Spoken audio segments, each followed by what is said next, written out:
Assalamualaikum warahmatullahi wabarakatuh. Baik, kami dari kelompok 10 akan mempresentasikan hasil diskusi kami yang berjudul Mencintai Saudara atau Sesama. Sebelumnya perkenalkan, nama saya Miladi Azuralani dengan NIM 2406286. Yang pertama ada definisi dan konsep cinta. Definisi cinta dalam psikologi adalah perasaan emosional yang kuat yang melibatkan ketertarikan, perhatian, kasih sayang, dan keinginan untuk menjalin hubungan yang mendalam dengan orang lain. Cinta juga dianggap sebagai kombinasi dari keintiman, gairah, dan komitmen. Seperti yang dijelaskan dalam teori segitiga cinta oleh Robert Sternberg. Konsep cinta yaitu mencakup 3 komponen utama menurut teori cinta Robert Sternberg, yaitu pertama ada keintiman atau intimacy, perasaan kedekatan, ketertarikan, dan kehangatan emosional yang membuat individu ingin selalu dekat dan berbagi dengan orang yang dicintai. Yang kedua ada gairah atau passion, dorongan atau motivasional yang mencakup ketertarikan fisik dan romantis, termasuk hasrat seksual. Yang ketiga ada komitmen atau commitment, keputusan kognitif untuk mencintai seseorang dan mempertahankan hubungan tersebut dalam jangka yang panjang. Nah, selanjutnya materi yang kedua itu adalah dasar teologis mencintai sesama. Nah, sebelumnya kita harus ketahui dulu dasar teologis adalah prinsip-prinsip atau ajaran-ajaran yang bersumber dari agama atau kepercayaan digunakan sebagai landasan untuk memahami dan menjalankan kehidupan spiritual, moral, dan etika. Nah, jika dalam Islam tentu saja dasar teologis ini mengarah kepada Al-Quran dan hadis. Nah, selanjutnya kita akan membahas tentang Al-Quran dan hadis yang menekankan pentingnya mencintai sesama. Nah, yang pertama itu ada Al-Quran yang terdapat dalam Quran surat An-Nisa surat keempat ayat ke-36 yang mana bunyinya adalah sebagai berikut.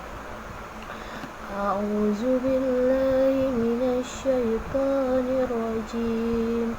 Bismillahirrahmanirrahim. Wa'budullaha wa la tusyriku bihi syai'an wa bil walidaini ihsana wa bil qurba wal yatama wal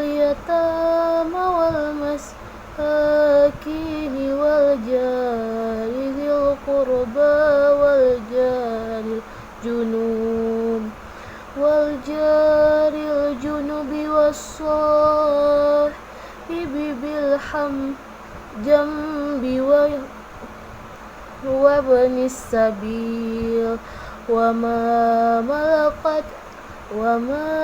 malakat aymanukum innallaha la yuhibbul man kana mukhtalan fakhura, yang dimana artinya dan berbuat baiklah kepada orang tua, kerabat, anak-anak yatim, orang-orang miskin, tetangga yang dekat dan tetangga yang jauh, teman sejawat, ibnu sabil, dan hamba saya yang kamu miliki. Nah, dalam surat ini memerintahkan kita untuk selalu berbuat baik kepada siapapun, terutama orang tua. Karena orang tua adalah orang yang selalu merawat kita dari kita kecil hingga kita dewasa. Nah, kemudian ada kerabat. Ibarat kata misalkan suatu saat kita kehilangan orang tua kita, kerabat adalah orang yang pertama yang akan merangkul kita. Nah, selanjutnya ada anak-anak yatim, anak-anak yang lebih dahulu kehilangan orang tuanya. Kita harus memberikan cinta dan kasih sayang ke mereka. Sesungguhnya orang-orang yang mencintai anak yatim, orang-orang yang sudah dijanjikan surga oleh Allah Subhanahu wa Ta'ala. Nah, kemudian orang-orang miskin Di saat kita melihat orang-orang miskin, ada lebih baiknya kita, jika memang mampu, kita berikan sedikit bagian dari rezeki kita untuk mereka. Jikapun tidak dari segi rezeki, boleh juga dari segi senyuman ataupun hanya sebatas sapaan. Setidaknya kita memperlihatkan kalau kita mencintai mereka tanpa memandang kaya atau miskin. Nah, selanjutnya ada tetangga. Tetangga adalah orang yang paling dekat dengan kita sebelum kerabat. Mungkin bisa saja tetangga orang yang pertama yang akan melihat kita di saat kita sakit, dan orang pertama yang akan datang ke rumah kita di saat kita nanti meninggal dunia. Kita harus saling mencintai tetangga. Bahkan ada surat khusus yang membahas tentang berbuat baiklah kamu dengan orang yang berada di sekitar rumahmu. Nah, kemudian teman sejawat, teman sepermainan kita. Contohnya antara saya dan teman-teman saya, kita tuh harus saling mencintai, menghargai sesama, tidak membangun perbedaan baik itu dari segi ras, suku, kaya ataupun miskin, karena yang namanya teman, tetap teman harus saling menghargai dan mencintai satu sama lain. Kemudian ada Ibnu Sabil dan hamba saya yang kamu miliki. Jadi dalam artian sini adalah budak ataupun orang yang kita pekerjakan. Jadi misalkan di sebuah rumah ada asisten rumah tangga itu yang mengerjakan bagian-bagian seperti bersih-bersih rumah dan sebagainya. Nah, di situ kita harus menghargai mereka meskipun mereka kita bayar, namun kita ada lebih baik kita memperlakukan manusia dengan sepantas-pantasnya manusia, karena bagaimanapun mereka punya hati, dan apa yang kita perbuat baik kepada mereka akan mendapat balasan nantinya. Nah, kemudian setelah Al-Quran, kita berpegang pada hadis, yang dimana hadis itu merupakan suatu perkataan Rasulullah yang dapat menjadi aturan bagi seluruh hamba-hambanya. Nah, dari Abu Hurairah, Nabi Muhammad SAW bersabda terkait tentang hadis yang membahas tentang pentingnya mencintai sesama. Nah, hadis tersebut diriwayatkan oleh Abu Hurairah, an Abi Hurairah an Nabi sallallahu alaihi wasallam qala sab'atu yuzilluhumullahu fi zillihi yauma la zillu illa zilluhu imamul adil wa syabbu tasya'a fi ibadati rabbih wa rajulun qalbuhu mu'allaqu fil masajid wa rajulani tahabba fillahi tama'a alaihi wa taqraqu alaihi. Artinya adalah dari Abu Hurairah, dari Nabi Muhammad SAW, ada 7 golongan orang yang beriman yang akan mendapatkan naungan Allah pada hari yang tidak ada naungan kecuali naungannya, yaitu pemimpin yang adil, seseorang pemuda yang menyibukkan dirinya dengan ibadah kepada Rabb-nya, seseorang yang hatinya terpaut dengan masjid, 2 orang yang saling mencintai karena Allah, mereka tidak bertemu kecuali karena Allah dan berpisah karena Allah. Hadis riwayat Bukhari. Nah, jadi dalam hadis ini menjelaskan ada 7 golongan orang yang beriman. Nah, yang pertama itu orang yang pemimpin yang adil. Nah, pemimpin yang adil ini adalah pemimpin yang mampu menaungi ataupun bersikap adil terhadap rakyat-rakyat yang dipimpinnya. Jadi tidak memandang golongan apapun, tidak memandang suku dan ras apapun. Nah, selanjutnya ada seorang pemuda yang menyibukkan dirinya dengan ibadah kepada Rabbnya. Nah, seseorang pemuda yang fokus dengan ibadah dan menjaga masjid, dan juga pemuda yang selalu ikut dalam kajian-kajian keislaman. Kemudian seseorang yang terpaut hatinya dengan masjid. Jadi maksudnya di sini adalah di saat seseorang itu mendengarkan suara azan, pasti hatinya akan tergerak untuk langsung menuju ke masjid untuk sholat berjamaah di masjid. Nah, selanjutnya dua orang yang saling mencintai karena Allah. Nah, manusia harus saling mencintai karena Allah. Mencintai di sini tidak hanya sebatas hubungan pacaran, namun juga mencintai di sini kita mencintai sesama teman, mencintai keluarga kita, mencintai kerabat kita, mencintai tetangga kita. Nah, cinta yang dimaksud di sini adalah saling menghargai, menganggap mereka itu ada untuk kita dan penting untuk kita, sehingga kita mampu berbuat baik kepada mereka. Nah, orang-orang tersebut adalah termasuk golongan-golongan orang yang beriman kepada Allah. Hadis riwayat Bukhari dan Muslim. Nah, baik teman-teman, jadi kesimpulannya adalah mencintai sesama adalah hal-hal yang sangat penting. Nah, yang dimana prinsip-prinsip dari mencintai sesama itu yang dimana kita mempunyai kasih sayang, mencintai sesama dengan kasih sayang dan rasa empati, kemudian perlakuan yang adil, memperlakukan orang lain dengan adil tanpa memihak hal apapun. Nah, kemudian andai pengampunan, mengampuni kesalahan orang lain dan tidak membalas dendam. Jadi bukti bahwa kita mencintai seseorang tersebut, kita mempunyai empati kepada mereka, kemudian kita memperlakukan mereka secara adil, dan juga kita mampu memaafkan kesalahan mereka tanpa harus ada rasa dendam sedikit pun. Nah, selanjutnya materi yang ketiga itu adalah cinta kepada sesama dalam konteks yang lebih luas. Cinta kepada sesama dalam konteks yang lebih luas itu berarti memperluas makna cinta. Kita tuh tidak hanya memberikan cinta kepada orang-orang terdekat kita seperti keluarga ataupun teman kita, tetapi juga kita memberikan cinta kepada seluruh umat manusia. Tanpa kita tuh harus memandang perbedaan suku, agama, ras, status sosial ataupun latar belakang. Cinta itu mencakup 3 hal. Yang pertama itu ada empati, yang kedua itu ada pengertian, dan yang ketiga itu ada tindakan nyata untuk membantu sosial dan menjaga lingkungan.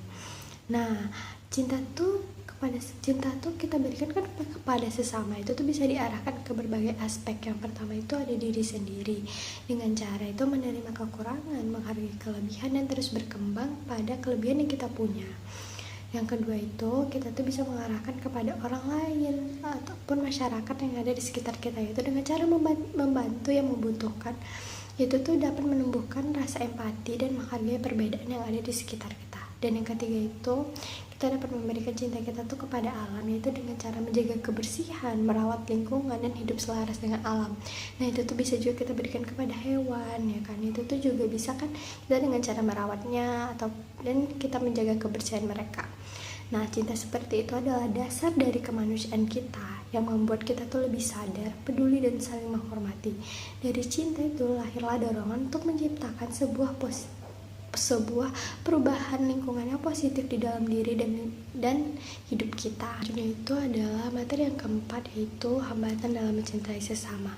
Nah, meskipun cinta kepada sesama adalah nilai yang mulia dan penting kita lakukan di masyarakat dalam bersosialisasi, nah dalam prakteknya itu tidak selalu mudah kita lakukan.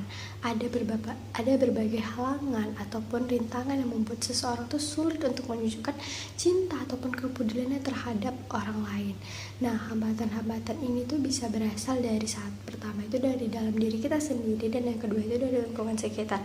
Nah, apa sih yang hambatan dalam diri kita sendiri? Yang pertama itu ada egoisme. Itu tuh ketika seseorang terlalu fokus pada kebutuhan dan kepentingan pribadi, jadi dia tuh sulit untuk memberikan perhatian ataupun menunjukkan kasih sayang kepada orang lain.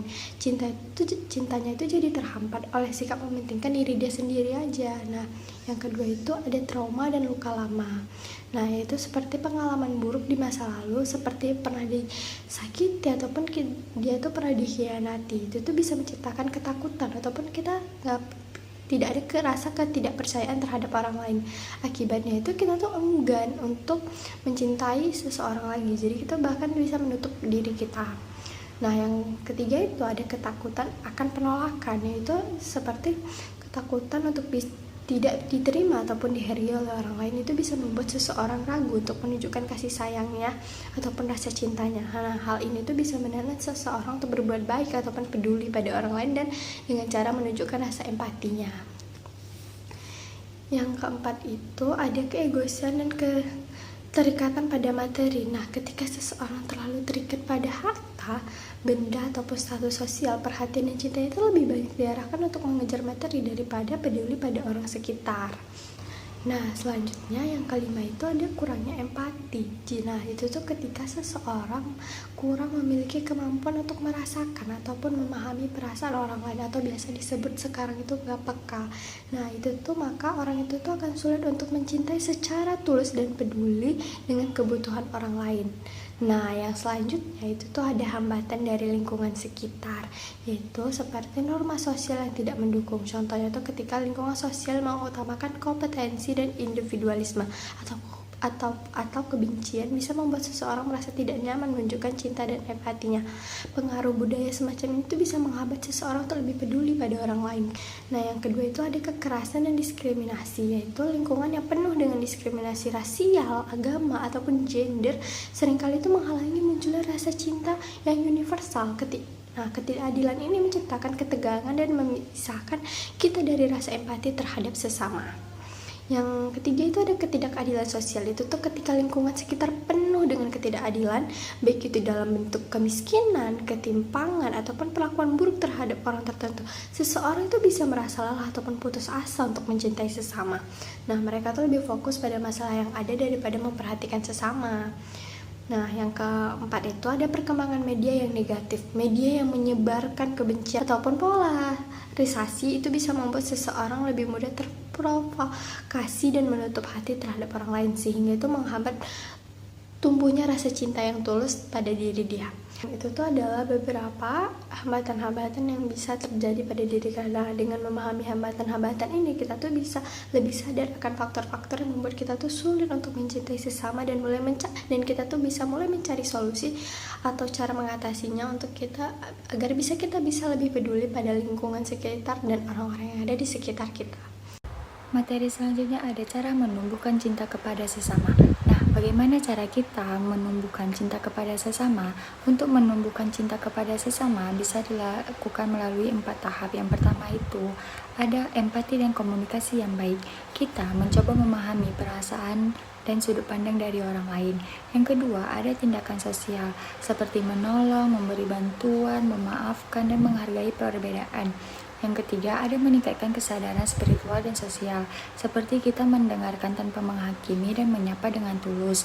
Dan yang terakhir ada pembiasaan perilaku baik, seperti sabar, rendah hati, dan tidak mudah marah.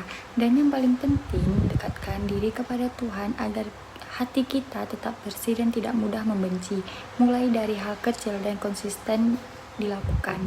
Selanjutnya, materi terakhir dari presentasi kami kali ini yaitu hikmah mencintai sesama. Lalu, apa sih manfaat dari mencintai sesama? Banyak sekali. Yang pertama itu, kita akan hidup lebih damai. Hubungan sosial kita menjadi lebih sehat dan kita juga lebih bahagia. Selain itu, kita mendapatkan pahala karena mencintai sesama adalah bentuk ibadah. Hidup yang penuh cinta menciptakan lingkungan yang harmonis, saling mendukung, dan tidak mudah terpecah oleh perbedaan. Kesimpulan dari materi kami adalah cinta adalah perasaan emosional yang kuat yang melibatkan keintiman, gairah, dan komitmen. Dalam konteks agama, Al-Quran dan hadis menekankan pentingnya mencintai sesama dengan prinsip kasih sayang, perlakuan adil, dan pengampunan. Mencintai sesama berarti memperluas cinta kepada seluruh umat manusia dengan empati, pengertian, dan tindakan nyata. Meskipun ada hambatan, cinta kepada sesama dapat ditumbuhkan melalui empati, komunikasi, tindakan sosial, kesadaran spiritual, dan pendidikan karakter, yang pada akhirnya akan menumbuhkan perdamaian sosial, meningkatkan kebahagiaan pribadi, memperkuat ikatan sosial, dan mendekatkan diri kepada Allah atau Tuhan. Sekian dari kami. Wassalamualaikum warahmatullahi wabarakatuh.